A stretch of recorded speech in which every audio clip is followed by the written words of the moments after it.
Hello, everybody. Welcome to the webinar. My name is Shawnee, and I'm going to be your host today. And before we start, how lucky are we to have the CAC giving us these fantastic resources? Wow. Back in the day, we didn't have this, and I hope that you're feeling as fortunate as I am that we've got the CAC working here beside us. Well, this is me in Rio in 2016, and I was an assistant coach for our women's Olympic basketball team. Once-in-a-lifetime experience at the Olympics. Wow. My business is winning matters because it does. I believe that winning matters in everything that we do. I want to talk today about why winning would matter with truth, harmony, and honesty. Is there a difference? Is the difference big or little? And really, does anybody care? And more importantly, should you care? Well, this is a definition of truth, and my suggestion would be to pause this here and have a look at that definition. I want you to notice words like authentic, phrases like invite conflict, and how about the words fears and concerns? Imagine what it would feel like if your work environment was like this. Truth feels solid, and not only that, it really feels reliable. Truth feels like I don't have to read between the lines. I don't have to have telepathy to try to figure out what somebody is really saying. Well, there's a reason why this matters, and I really like the phrase psychological safety. And it means that I feel safe to be who I am, say what I think, without fear of being judged, scorned, teased, outcast, gossiped about, demoted, or fired. There's a reason that safety is part of that phrase, because it means that I'm safe. It's the growth mindset to be able to stretch, fail, grow, learn, and then do it all over again. You know, we always talk in life about be careful what you wish for, because if truth is something that you agree with and that you like and it makes sense to you, it's really important that you're clear that it doesn't come for free. It has a price tag around it. One of those price tags is the words debate, conflict. How about transparent and vulnerable? And there's that word accountable. Often these kinds of things mean that you could end up being off the Christmas card list. I wanted to give you some examples, some real life examples. And go ahead and pause this if you need to and read that example. And what I want you to look at is, look at how facts are stated. They're stated clearly. They're stated succinctly. There's no emotion involved. And I want you to also notice how the tone invites an open and authentic conversation. Here's another example. And again, feel free to pause it because I'm just going to keep talking away. Pause if you need to. Look at the invitation here. How does this feel? This feels open. This feels authentic. This feels safe. Now you definitely need to pause here. And I'd like you to go to the worksheet. And the worksheet is really important because I don't believe that there's any power in knowledge. There's only power in doing. There's only power when we apply what we know. And that's the goal of the worksheet, is to get you to apply what you know, and more importantly, start uncovering maybe what you don't know or maybe what you have forgotten. So have a look at worksheet number 1, fill it out, and then jump back in here with me. Well, let's look at harmony. So again, feel free to give this a pause so you have a moment to read through this definition. Again, some words that I think are important. How about the words duck and hide? How about the word protect? You know, my experience in sport and business has shown me that this is a very common work environment, and there's a reason for that. And here's part of one of the reasons, because harmony feels good. But you know what? Don't you also find that it feels good, but kind of not really? It's like, I think it feels good, but when I really think about it, it actually feels a bit fake. It might feel contrived. And intuitively, when we feel fake and contrived in any environment that we're in, it makes it hard for us to trust. Well, harmony serves a purpose, and there's a reason that we do it. We don't engage in behaviors unless they serve us. And this is what harmony serves. So I'm going to give you a perfect example here. Is think about your relation with your in-laws. Like, false harmony actually can be a handy tool. I mean, let's just say your in-laws, you know, they bring you over for Christmas dinner and you don't like cranberry sauce with your turkey. But you're like, wow, this cranberry sauce is so amazing. It just makes this turkey even more awesome than it already was. And you eat the cranberry sauce because that's what keeps people happy. So you can see that there are times when this serves a purpose. But we do need clarity that the purpose doesn't come for free. There is a cost that goes with it. Authenticity is lost. There is no conflict because we're eating the cranberry sauce. And certainly accountability goes right out the door. So if I go back to that first example, again, pause this because I'm just going to keep talking here. Remember the first example that I used about how truth shows up?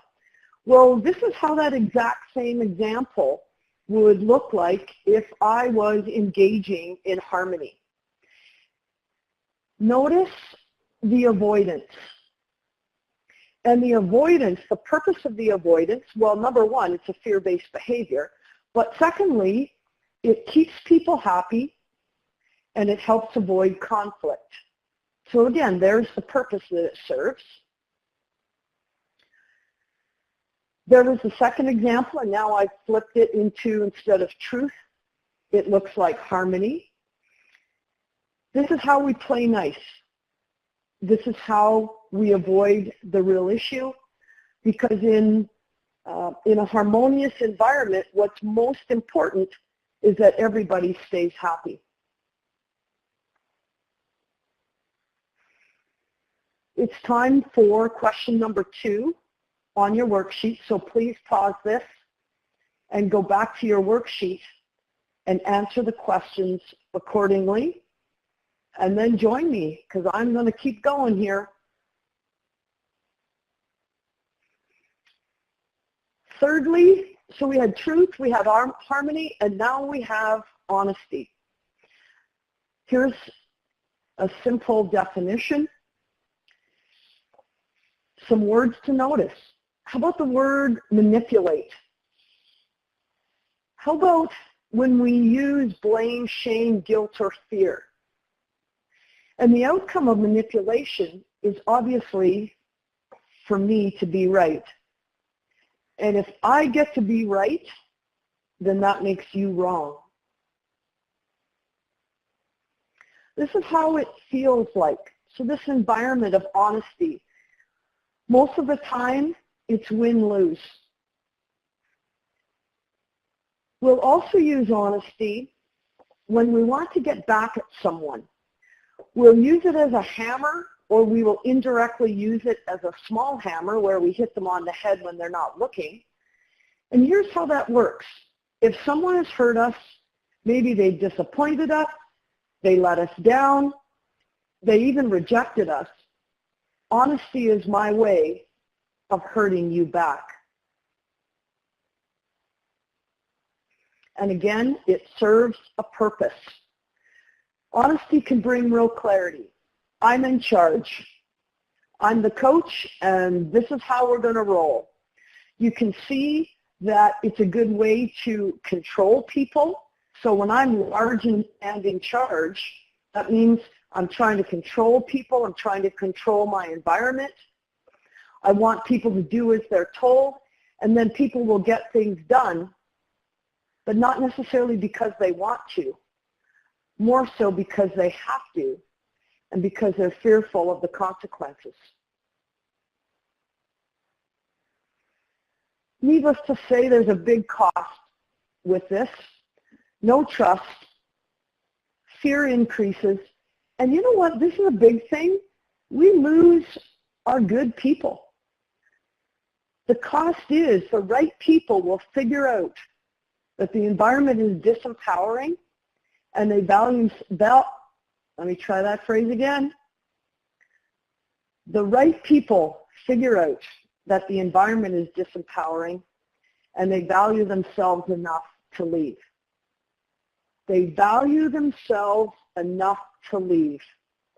So honesty actually encourages the right people to go work somewhere else, go play somewhere else. Coming back to those examples, so I'm flipping this one, and this is what honesty would look like. And you know, when I talk to people in sport and business, what they say, well, I was just being honest. And I'm like, well, that's not okay. You don't get to say whatever you want. Can you feel the manipulation in this example? Can you feel the blame, even the shame and the guilt? Here's the second example. You know, I was just being honest. We've got to be able to do better than that. We need to raise the bar. We need to get on the podium with our communication. Can you feel in this example, it's kind of saying, I'm obviously right and you're obviously wrong. It even can feel like a personal attack. Time to pause. Go back to that worksheet and have a look how honesty shows up for you. Well, we started with this question. I'm hoping that with the examples and with this conversation that now you see the difference and more importantly why it matters. I'm hoping the light shines brightly on why truth is the only way to go. Again, here's the kicker. If truth is the only way to go, why is it so difficult? Well, let's investigate a little bit further. What the heck is going on with truth? It's obviously not easy, because if it was, more people would do it. What's holding us back? What are we protecting from? Well, normal human behavior is we avoid things that we're afraid of. I think it's a great question to ask when it comes to truth. What are we protecting ourselves from?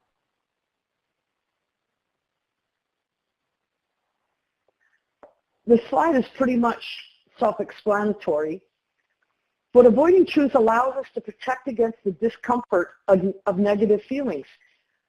Nobody that I know of signs up for or raises their hand, say, you know what, sure, no problem. It's okay, I don't mind being embarrassed. I don't mind being disapproved of. Doesn't bother me not to be liked. And you know what, rejection, I don't even feel it. I don't really think that's how we work as normal human beings. I think it is normal for us to feel uncomfortable with these feelings. And it makes sense then that we protect ourselves from things that we don't like and things that are fearful. We would much rather go to the party. Let's have a party about our feelings. Let's just pick the good ones. How about joy? How about happiness? How about motivation and optimistic? Those are the feelings that I like better. Again, we come back to that's where the harmony is. Harmony feels better. So what I'm saying is negative feelings are uncomfortable. And when things get uncomfortable, we eat a cookie to make ourselves feel better. I love that slide. Well, how does it feel? Like this is, and I put them in capital letters for a reason. Because feelings are a very important part for us to be effective coaches because it becomes about our emotional intelligence. How about the feelings that come with worrying that others may not like us or be disapproved of? How about that feeling of holding somebody accountable? I don't know very many people that like being held accountable, particularly athletes.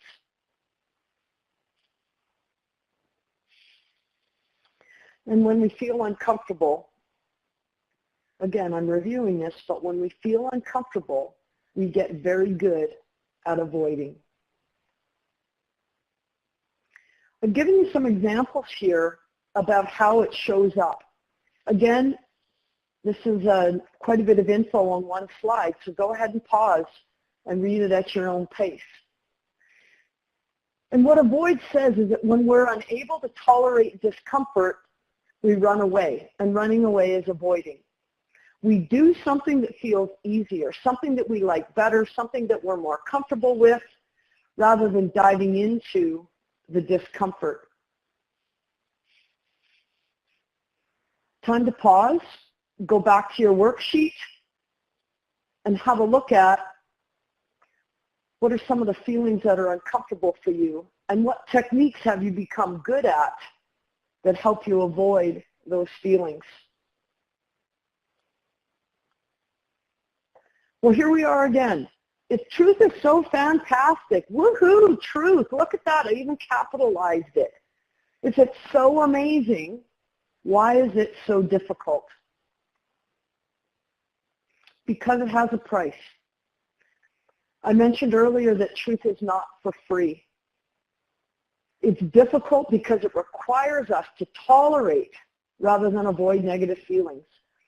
You know, I've always wondered, sport teaches us a lot about tolerating physical discomfort, but why doesn't it teach us about tolerating emotional discomfort?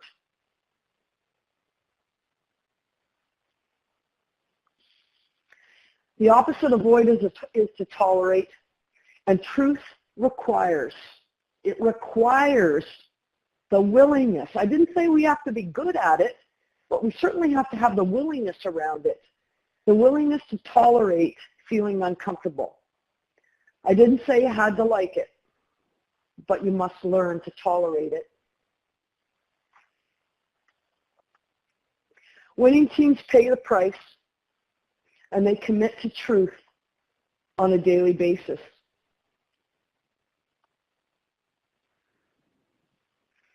Time for question number 5 on your worksheet. You get to have a look at, are there truthful conversations that you're avoiding? Once you've finished filling that out, come on back in. Well, I hope this content has your wheels turning, because the toughest part of the webinar is still coming. And here's the tough part. You now know what you need to do. But what about the courage to move yourself to action? This isn't easy. If it was easy, everybody would already be doing it, and you wouldn't have to tune into a webinar.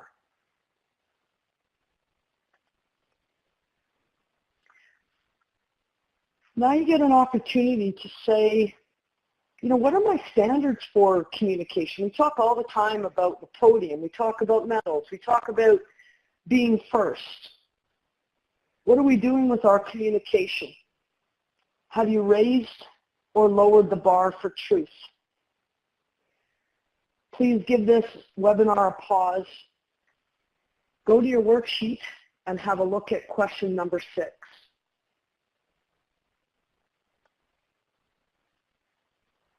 Well, if you believe truth is important, my question is, how important? Is it just kind of important? Is it something that sounds good? Is it something that feels good because we're in the moment right now, but in a week from now, maybe it doesn't feel as good? Maybe the urge has left. Maybe the courage is on its way out. If truth is important, are you willing to commit to it? And here's something I've always thought about commitments is we really only have to make commitments around things that we don't like. We don't have to make commitments around things that we do like. We don't have to make commitments around things that are easy. One of my favorite shows is Survivor. And I know it comes on Wednesday night, 8 p.m. Well, you know for sure I don't have to make a commitment to be home for that. It's easy. It's something that I like.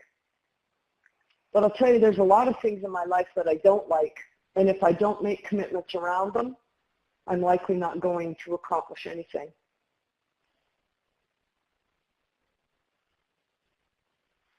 Commitments are different than intentions, and they're different than promises. Commitment is a decision, and I really believe that decisions decide destiny, and I also believe there are no free decisions. So what will you do about truth? Are you willing to do what it takes, even when you don't feel like it? Another opportunity here to pause, another opportunity to self-reflect, another opportunity to look at some stops and starts. What are you willing to start doing? How's truth going to fit into those starts? Would you be willing to consider the stops that need to happen around harmony and honesty? Please go to the worksheet and write your answers in question number 7.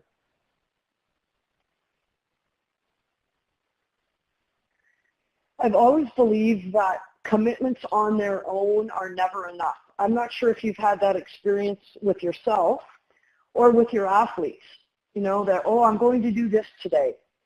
I'm going to go train. I'm going to go for a run. I'm going to get up early. I'm going to go to class. I'm going to make sure I get my homework done. And how often do those commitments fall through the cracks? And really part of the problem is they were probably more of a promise than a commitment anyways. But how about if we added some glue to the formula? How can we glue our commitments so that we're sure that we get an outcome that we want? I believe accountability helps us do the things that we don't want to do. It helps us do those things that we don't like, those things that we should do rather than the things that we want to do. Here's a good why. Why should I be accountable? Why should I make commitments? Well, I believe integrity and accountability are connected. I also think that accountability and credibility are connected. On top of that, accountability, integrity, and credibility are requirements in order to be a leader worth following. I teach my clients, do people follow you because they want to, or do they follow you because they have to? And accountability asks the questions. Did you do what you said you would? Did you keep your commitments? Did you keep your stops and starts? Or were you just a big talker, Betty Crocker? It's time to pause again and self-reflect. Have a look at question number 8. It's an opportunity to make a plan. I just think that plans help us stay on track. Plans help us look at where we want to go and then how we're going to get there. So please go now to your worksheet and fill out your accountability plan.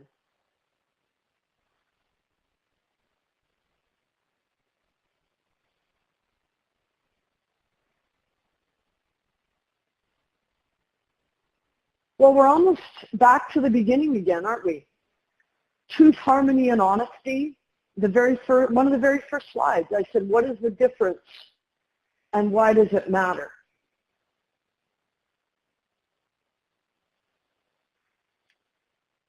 This is why truth matters.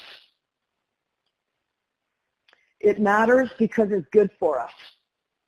We get to choose every day. Do you want truth? Do you want harmony? Do you want honesty? And you know, when I use it with athletes and coaches that I work with, it's like, okay, so I'm going to give you the buffet. So here's the ice cream buffet over here, and here is the Brussels sprouts buffet.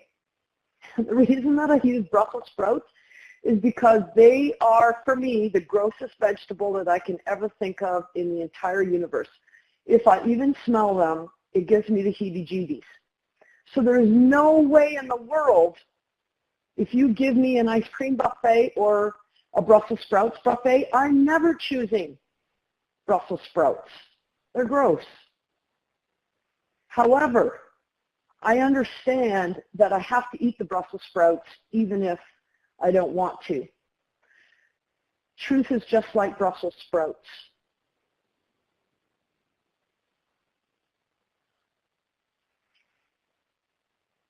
Enough said. Winning teams eat Brussels sprouts.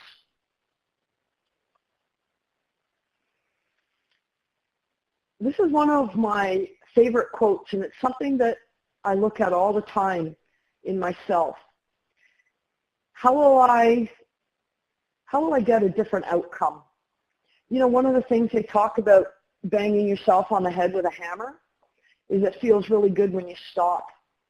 And I asked myself, what am I banging myself on the head with a hammer about? What do I just keep doing hoping that I'm going to get a different result? Will truth become your new habit, or will you fall back on what you've always done? Will you continue to go to the ice cream buffet? Would you be willing to examine your team culture and decide to replace harmony and honesty with truth?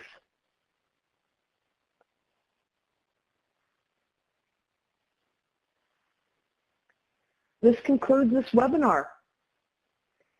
If you're interested in pursuing this topic in more detail, where we go a little deeper and broader, if you're interested in growing yourself as a leader, you may want to consider signing up for my tutorials. And those are called Ignite the Leader Within. All the information that you need is on my website, and you can find that on the very first slide on this PowerPoint presentation. Lastly, here's my encouragement for you. We are called leaders because we go first. It's time to go and do.